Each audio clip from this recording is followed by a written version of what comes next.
Sa kalahating araw ng pamamasada, mahigit 200 pesos lang daw ang kinikita ng mga tsoper sa terminal ng jeep na ito sa Dagupan City. Hindi pa kabilang dyan ang gasto sa langis at boundary, kaya halos walang naiuuwi ang mga tsoper. Matumal na nga ang pasahero, sunod-sunod pa ang oil price hike. Gusto namin gawin yung pababain. Kawawa na kaming driver. Hirap na kami talaga sa totoo lang.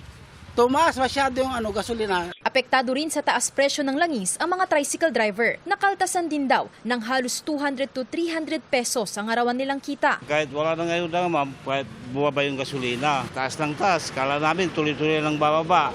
Katulad nung may ayuda yata kami, kasama kami kasi malitang kita nga namin.